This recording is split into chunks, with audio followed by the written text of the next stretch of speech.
E olha, este período, nós temos uma quarta-feira de cinzas. Quarta-feira de cinzas que é a data, o dia que sucede o carnaval. E a partir daqui, 40 dias de muita reflexão. Mas por que os fiéis católicos adotaram esse hábito? De onde vem isso? O Padre Newton está aqui conosco e vai nos ajudar a entender um pouco dessa tradição da fé católica aqui no nosso Jornal do Piauí. Padre Newton, seja bem-vindo aqui ao Jornal do Piauí. Muito obrigado, boa tarde a todos. Vocês que estão em casa nos acompanhando, uma bênção especial nesse dia tão importante para a igreja. Por que é um dia tão importante para a igreja, Padre? Porque esse é um dia em que chama os fiéis a uma responsabilidade que às vezes nós esquecemos ao longo do tempo. Somos pessoas mortais, somos pessoas limitadas e que por melhor que eu coloque uma roupa, que eu tenha um bom carro, eu não deixo de ser pó. É como você de repente chamasse uma pessoa e dizer, olha, de fato apresentasse quem você é. Porque ao longo da história da nossa vida a gente vai esquecendo nessa condição de mortal, de simples. E por isso que a gente se deixa tomar por orgulho, pela prepotência, arrogância. Então a celebração de hoje de cinzas, ela chama o outro e diz assim, olha, sabe quem tu és de fato? Pó. O valor que tu tem é dado por Deus. Um convite a refletir sobre a humildade. A humildade, a conversão. Você é pó. E tem a ver com aquela ideia que a Bíblia fala sobre o homem que é barro. Sim. E tem a sua vida moldada pelo oleiro que seria Deus. Duas questões teológicas muito importantes. Primeiro, essa questão da criação, que a gente esquece de fato qual a origem que nós somos, né? Não somos feitos de lama, mas somos feitos de barro. O barro tem uma importância muito maior do que a lama. A lama não tem valor, mas o barro tem. Segundo, a nossa fragilidade humana, que nós somos seres de fragilidade. E terceiro, uma coisa interessante que no Antigo Testamento, quando uma pessoa pecava, se vestia de cinzas e saía pelas ruas se penitenciando para que todos entendessem que ele era um pecador. E hoje quando a gente coloca na testa a cinza das pessoas, é dizendo, todos que passam, que vê você com a cinza, está dizendo, eu sou pecador. Reconhecer a tua condição para poder sair dela, né? O cristão, ele, antes de tudo, um pecador que se autoproclama pecador, né? Precisa ser assim.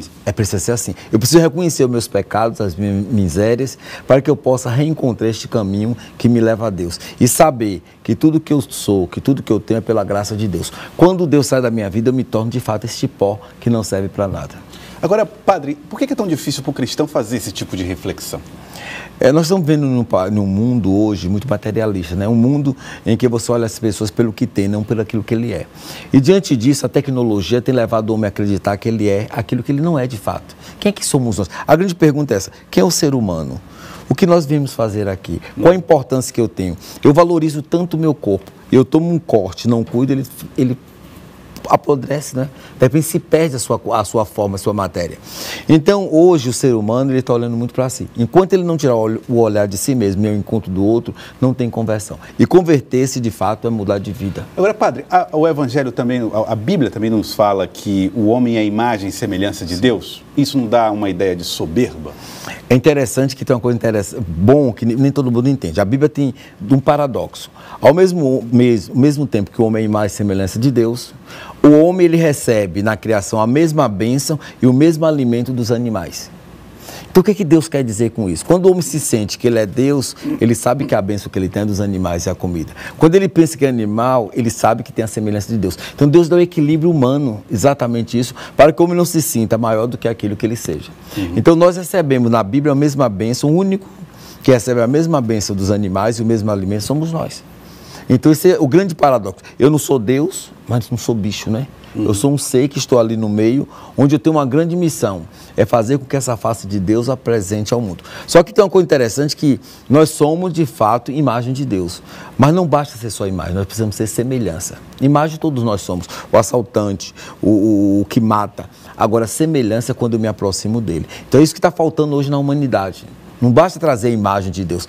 Eu costumo brincar que às vezes a imagem... Essa semelhança é uma escolha. Que exatamente. E às vezes eu falo, a imagem de Deus, hoje, muitas vezes a gente está vendo hoje, que as pessoas têm a imagem digital, não digital de Deus, a imagem analógica. Aquela imagem que você sabe que é, mas não tem clareza.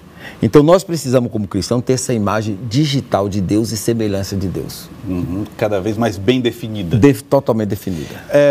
Bom, nós vamos ver aí o período da Quaresma, Sim. que remete a uma fase importante de provação. 40 dias. O que isso significa dentro do Evangelho? Olha, eu costumo dizer que são 40 dias de penitência de um grande retiro.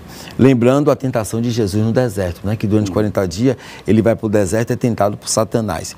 E a grande defesa, Jesus se defende com a palavra de Deus. Ou seja, a importância desses 40 dias é a gente trazer mais intensamente essa palavra de Deus para a nossa vida. A oração, a penitência, o jejum.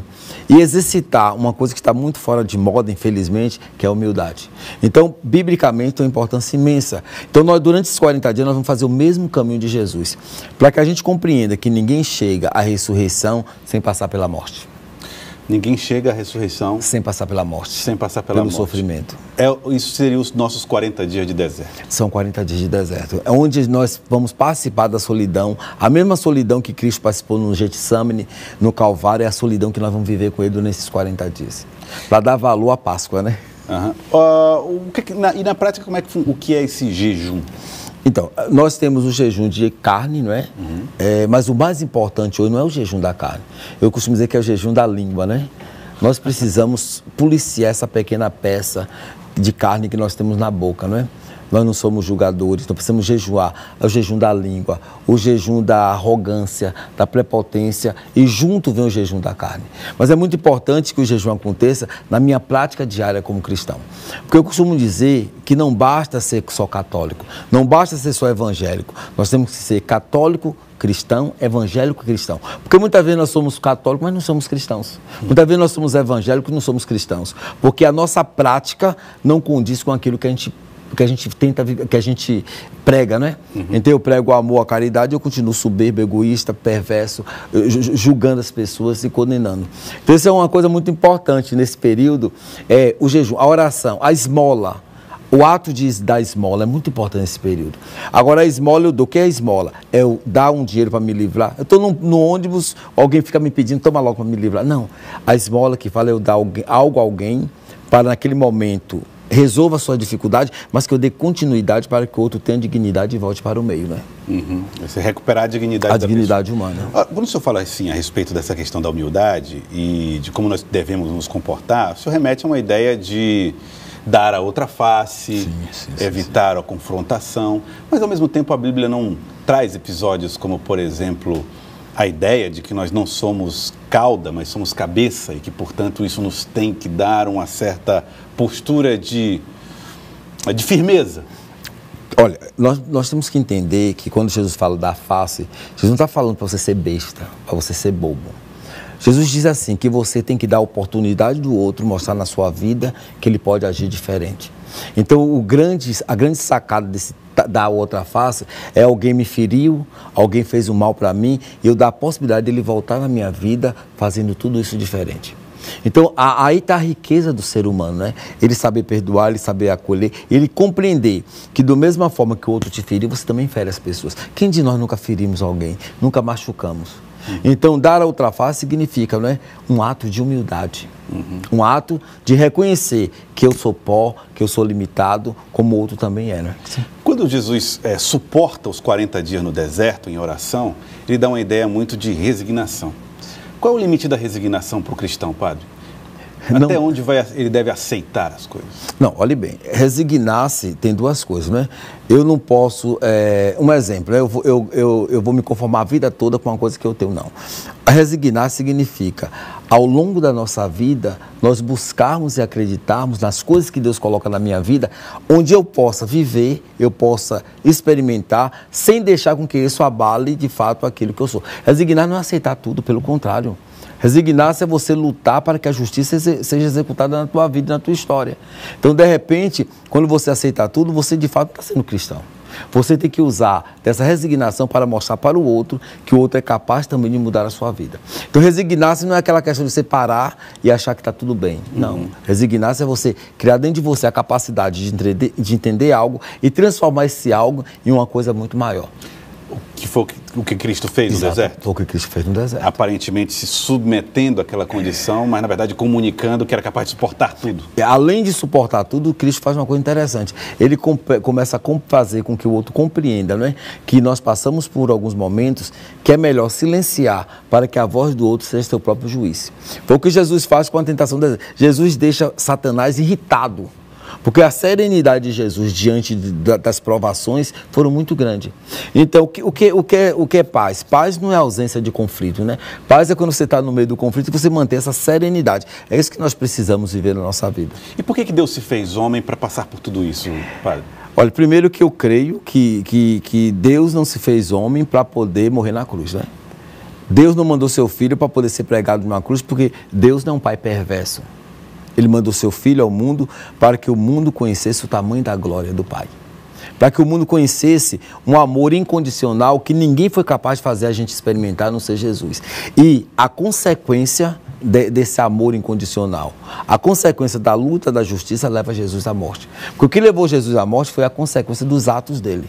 Quer dizer, no mundo que fala de ódio, você fala de amor. No mundo que você fala que os poderosos podem tudo, Jesus fala, não, os poderosos serão destruídos.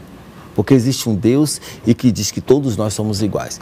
Então, exatamente é isso que acontece. Então, Jesus ele teve essa grande missão de mostrar para a gente que nós somos capazes. Que nós somos capazes sempre, quando nós olhamos para Ele, quando nós praticamos a justiça. Agora, qualquer pessoa, você, que praticar a justiça, buscar o amor, lutar na contramão da história do mundo, com certeza nós seremos crucificados de uma forma ou de outra. E vale a pena pagar esse preço? Vale. Em nome da verdade, da fé? Em nome da justiça vale, porque nada melhor do que você deitar e serenamente você poder dormir e dizer, eu fiz a minha parte. Uhum. Jesus aceita, quando ele diz para Pedro não puxar a espada contra mal. Porque Jesus acha que não pode ser feito justiça com as próprias mãos. Há o tempo da justiça de Deus na nossa vida. Porque a nossa justiça, ela é cheia de ira, não é? A justiça de Deus é uma justiça serena. A nossa é vingança. Nossa é vingança. É a justiça com o sentimento de vingança. E Deus, justiça é justiça. Então tem coisa que não cabe você fazer, não cabe a mim fazer, mas cabe de fato você deixar que o tempo em Deus resolva com serenidade. Tá aí, padre. Padre, muito obrigado pela presença aqui, muito obrigado mesmo. Eu queria só lembrar que dia 20 nós vamos ter a Missa da Misericórdia, lá em São Cristóvão, no dia 20, vamos iniciar a Missa da Misericórdia. E hoje nós temos missa lá, São Cristóvão, ali na Morada do Sol, às 19 horas. Então lá já acontecem as celebrações. Não é a Missa da Misericórdia ainda, aquela que ficou muito conhecida. Só vai ter no dia 20. Dia 20, portanto, a volta da Missa da Misericórdia lá no São Cristóvão. Eu queria agradecer a vocês por estar aqui e dizer às famílias que tem assim um retiro cheio de bênçãos, que a gente possa refletir de fato quem nós somos. Não passamos de pó. Seja o que você colocar em cima do seu corpo. Pó é pó, né? Pó é pó. E ao pó voltaremos. Com certeza. Padre, obrigado por ter vindo. Obrigado mesmo. Padre Newton, que comanda já a Missa da Misericórdia, comandava na primavera e agora passa a comandar lá no São Cristóvão a partir do dia 20 de março. Obrigado pela participação conosco. Muito obrigado, Padre.